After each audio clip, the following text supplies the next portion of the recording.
하나님의 말씀 마태복음 12장 30절로 33절 신약성경 19면입니다. 찾으시는 대로 다 함께 봉독합니다. 나와 함께 아니하는 자는 나를 반대하는 자요 나와 함께 모으지 아니하는 자는 해치는 자니라.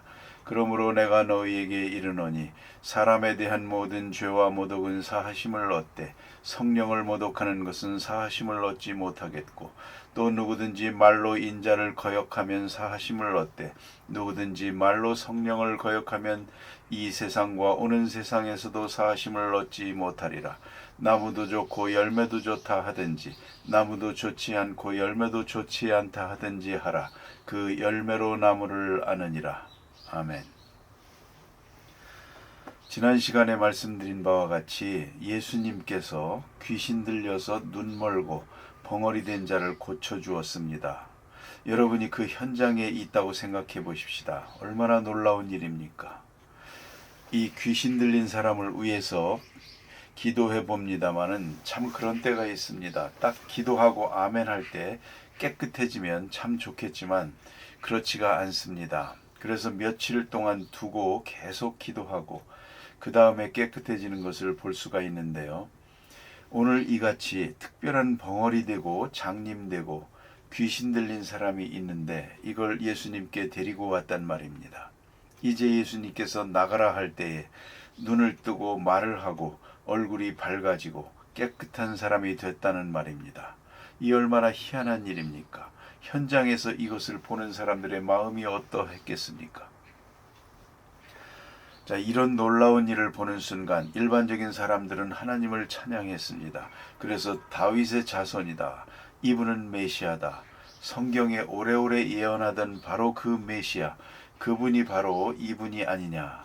메시아가 온들 이보다 더 큰 능력을 행할 수 있겠느냐.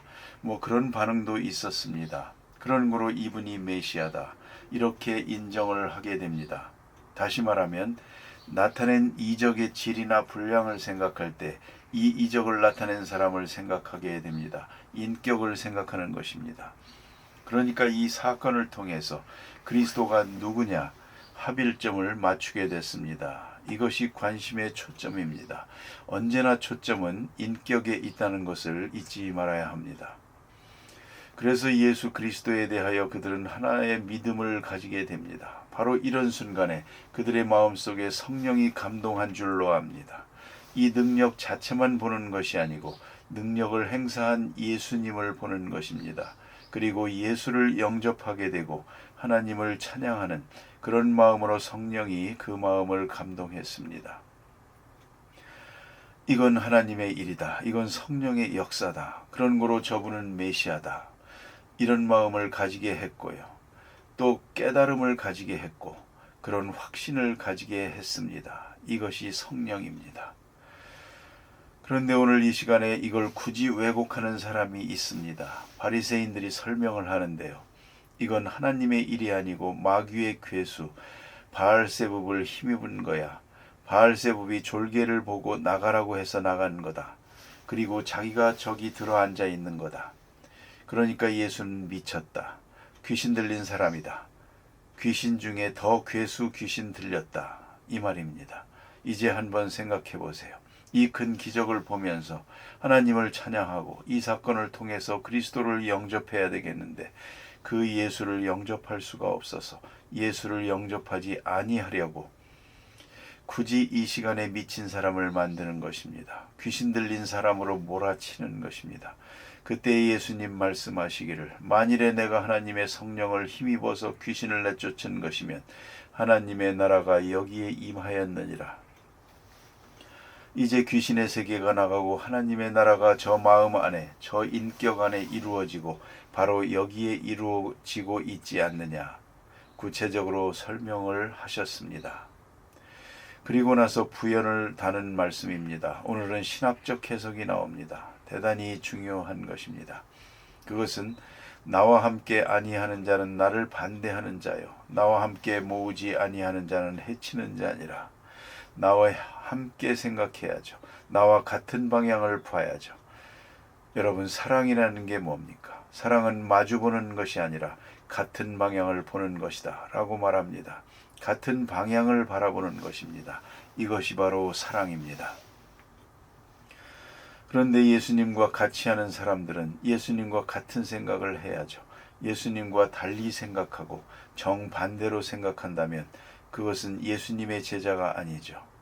예수님과 생각이 같고 뜻이 같고 마음이 같고 그리고 행동이 같아야 된다는 말입니다. 그럴 때 예수님의 제자가 될 수 있는 것입니다. 그런데 지금 예수님께서는 모든 사람의 생각이 자기와 같기를 원해서 이적을 행하는 것입니다. 그래서 가르치는 것입니다. 예수님의 뜻과 우리의 생각이 같기를 바라서 여러 가지로 역사하고 있는데 오늘 여기에 절대로 예수를 영접할 수 없는 사람이 있더라는 말입니다. 이에 대해서 예수님이 심판하십니다. 이런 사람의 죄는 이 세상과 오는 세상에도 사함을 받지 못하리라. 사함받지 못한다고 말합니다. 바로 여기에 나오는 중요한 신학적 용어가 성령을 회방하는 죄입니다. 우리는 성령 회방한다 하면 흔히들 그렇게 생각합니다. 누가 방언을 했다든가 하게 되면 그게 무슨 방언이야, 미친 짓이지. 이러면 성령 회방하는 것입니다. 누가 예언을 하는데 그런 거 없다고 부정하면 그건 성령을 회방하는 것이다. 어떤 신비로운 일을 행할 때 그게 마음에 들지 않아서 혹은 성서적 신앙에 비추어 볼 때 정당하다고 생각하지 않아서 부인하는 수도 있고 의심하는 수도 있고 비판을 기다려주는 수도 있습니다. 이럴 때 그걸 성령 회방하는 죄라고 몰아칩니다. 또 어떤 분은 계시를 받았다고 해서 남한테 가서 소위 예언하기도 합니다. 당신은 앞으로 어떻고 뭐 점치는 소리를 하거든요. 그러면 받아들이는 편에서 나 그런 거 안 믿겠다고 쓸데없는 소리 하지 말라고 그러면 성령을 회방한다고 그럽니다. 이런 정도도 괜찮겠는데요. 진짜 감당하기 어려운 얘기도 있다고 합니다. 자기가 손에 올라가서 기도하는 가운데 계시 받았답니다. 그런데 어떻게 받았느냐? 목사님이 오면 돈 얼마를 준다 그랬답니다. 그래서 와서 돈을 달라는 겁니다. 그러면 나는 아니라고 그러면 성령 회방한다고 성령 회방한 죄는 사함받지 못한다. 그러고 대듭니다. 그래서 내가 대답한 말이 뭔지 아십니까? 그렇게 당신에게 돈 준다고 했다면 그 하나님이 내게도 말씀하실 게 아니요. 아무 개가 오거든 돈을 줘라. 그 통지 아직 오지 않았습니다. 기다리세요. 그러면 나갑니다. 참 대답하기 힘듭니다. 성령 회방했다고 바락바락 대들면 그거 나쁜 소리지만 들으면 찝찝합니다. 그러고 저주하고 가면 아주 기분이 좋지 않습니다. 그렇지 않습니까? 그러면 오늘 여기 성령 회방하는 죄가 뭐냐? 그런 얘기가 아닙니다. 이건 어떤 신비적인 체험을 했다든가 어떤 신비적인 체험에 대해서 우리가 어떻게 대하느냐 뭐 그런 얘기가 아닙니다. 오늘 여기 주신 말씀을 가만히 보세요. 이제 이 병자가 나았습니다. 귀신 들린 사람이 깨끗해지는 객관적 사건이 있었습니다. 이걸 신학적 용어로 객관적 계시라고 말합니다. 객관적 사건이 하나 있었습니다. 그리고 이것을 보는 순간 우리 마음에 성령이 감동합니다. 저건 하나님의 역사다. 내가 성경을 공부한 것도 그렇고 이건 분명하다. 하나님의 역사다. 그 순간 아무 의심도 없습니다. 무슨 복잡한 신학적 해석이 필요가 없습니다. 이건 하나님의 역사다.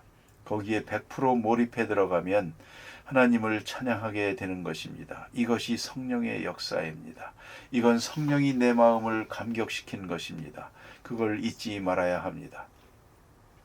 이걸 주관적 계시라고 합니다. 자, 그러면 오늘 여기서 객관적인 사건에 대하여 주관적인 역사가 있었습니다. 이것이 합쳐져서 내가 예수를 믿게 되는 것입니다. 오늘도 여러분이 설교를 듣습니다. 이건 객관적 계시입니다. 여러분이 받아들일 수도 있고 부정할 수도 있습니다. 그러나 어떤 때는 성령이 감동해서 한마디도 빼놓을 게 없습니다. 100% 그대로 아멘 하고 받아들입니다. 그 받아들이도록 성령이 역사하는 것입니다. 그걸 알아야 됩니다. 성령이 감동하지 않으면 절대로 받아들이질 않습니다. 믿을 수도 없고 자꾸 의심만 생기고 이상한 생각만 나고요. 그 이상한 생각하는 사람 하나 볼까요? 목사님이 설교 중에 사랑하라, 그러면 그래야지, 사랑해야지, 그렇게 생각이 안 됩니다. 목사님은 사랑하시나? 이렇게 생각합니다. 이쪽으로 돌아가는 것입니다. 영 받아들일 수가 없게 됩니다. 그렇기 때문에 성령이 감동하지 않으면 이 말씀을 깨닫지도 못하고 믿지도 못하고 받아들일 수가 없게 됩니다. 그러니까 객관적 계시와 주관적 계시가 동시적으로 나타나는 것입니다. 이래서 예수를 믿게 되는 것입니다. 그런데 오늘 여기 귀신 들린 사람이 깨끗해졌습니다. 이 사건 앞에서 성령이 감동했습니다. 모두가 다 이것은 하나님의 역사다 라고 믿고 다윗의 자손이여 하고 하나님을 찬양하게 되는데, 모름지기 바리새교인의 마음에도 그 마음은 있었을 것입니다. 이건 하나님의 역사다. 이건 보통 일이 아니다. 특별한 것이다. 그런 감동이 없을 리가 없습니다. 있습니다. 그 마음에도 이건 하나님의 역사라고 감동이 옵니다. 그런데도 불구하고 아니요, 억지로 부정을 하는 것입니다. 억지로 부정하기 위해서 예수를 귀신 들린 사람으로 몰아치는 것입니다. 자, 여러분, 이런 죄사함 받을 수 있겠습니까? 이건 영영 구제불능한 것입니다. 그래서 하시는 말씀입니다. 자, 이제 이것을 신학적으로 정리하면 그런 말이 됩니다. 사람의 모든 죄와 회방은 사함을 얻되 성령을 회방하는 것은 사함을 받지 못하겠고, 현장에서 생각해보면 이건 분명한 것입니다. 누구든지 말로 인자를 거역하면 이건 객관적 계시를 말하는 것입니다. 예수님의 말씀은 일단 거역할 수도 있죠. 그러다가 어느 때 성령이 감동을 하면 거역했던 걸 뉘우치고 돌아올 수도 있죠. 예수님이 비유로 말씀하신 것처럼, 자, 아버지가 아들에게 너 가서 포도원에서 일하라. 그러니까 안 가겠습니다. 그럽니다. 거역했습니다. 거역했지만 뒤에 뉘우치고 갔습니다. 그러면 된 것이고요. 탕자도 아버지의 말을 거역하고 집을 나갔습니다. 그러나 돌아왔습니다. 그런데 성령을 거역하면 하는 말은 뭡니까? 이미 마음속에 감동을 주었습니다. 성령으로 말씀해 주었습니다. 그런데 끝까지 거역하면 이건 끝입니다. 사함받을 수가 없다 하는 말입니다. 다시 말하면 객관적 계시에 대한 부정은 그 어느 때 뉘우치고 다시 돌아올 수 있겠지만, 객관적 계시 플러스 알파, 성령의 감동까지 주었습니다. 확실하게. 이것까지 거역하면 이제는 회개할 기회가 없습니다. 회개의 기회를 놓쳤습니다. 그러면 심판받을 수밖에 없는 것입니다. 하나님은 오늘도 여러 가지 방법으로 우리에게 말씀하십니다. 그러나 그 가운데 가장 종말론적인 것이 바로 성령의 역사입니다. 성령으로 감동해 주었습니다. 우리가 때때로 병에 걸린다든가 합니다. 그건 하나의 사건입니다. 그런데 병이 나았습니다. 나을 때에 하나님께 감사합니다. 이건 하나님의 역사다. 하나님이 나를 긍휼히 여기시고 좀 더 일하라고 건강을 허락해 주셨구나 하고 성령이 내게 감동을 주었습니다. 그렇게 받아들이고 하나님께 감사하면 되겠는데 생각이 확 돌아갑니다. 성령을 거역해버립니다. 나을 때가 되니까 나았지 이래버린단 말입니다. 오히려 병나서 고생한 것, 그동안의 손해만 생각하는 것입니다. 이렇게 마음이 삐뚤어지기 시작합니다. 완악해지고 강팍해집니다. 그러면 사함받지 못한다. 그래서 히브리서에 보면 너희 마음의 강팍해짐을 면하라 그랬습니다. 그것은 성령을 거역하는 것입니다. 성령이 우리 마음을 감동하고 계시는데, 때로는 탄식하고 계시는데, 이것을 거역해버리면 회개할 수가 없습니다. 마지막 심판을 받게 되는 것입니다. 그래서 성령 회방하는 죄는 다른 말로 하면 회개하지 않는 죄입니다. 회개하지 않는 걸 회개하도록 객관적 계시로 주관적 계시로 성령의 감화까지 했는데도 불구하고 끝까지 회개하지 않습니다. 이건 사함받을 수가 없습니다. 그래서 어거스틴의 명담이 있습니다. 하나님도 못하는 것이 있다고요. 그것이 뭐냐면, 하나님은 회개하지 않는 죄인을 구원하지 못한다. 또는 회개하는 죄인을 벌하지 못한다 그랬습니다. 아주 역설적인 말씀입니다. 아무리 하나님의 은혜가 크지만 회개하지 않는 사람을 구원할 수는 없습니다. 그래서 오늘 성경 말씀에 성령을 거역하면 이 세상과 오는 세상에도 사함을 얻지 못하리라 그랬습니다. 이건 사함받을 수가 없습니다. 그렇기 때문에 항상 우리는 우리 앞에 있는 사건 속에 하나님의 말씀이 있음을 알아야 하고, 우리가 기도할 때, 말씀을 들을 때, 하나님께 예배할 때 계속 성령으로 감동하십니다. 저를 용서하라, 사랑하라, 이것을 해라, 이렇게 겸손해져라. 성령으로 내게 감동을 줍니다. 이 성령으로 주시는 은혜를 잘 받아들이고 곧 회개해야 됩니다. 다시 길을 찾아야 합니다. 그렇지 않고 이 성령의 감화를 거역하면 회개가 없습니다. 이제 마음은 점점 완악해집니다. 강팍해집니다. 그 마지막은 심판입니다. 그걸 알아야 합니다.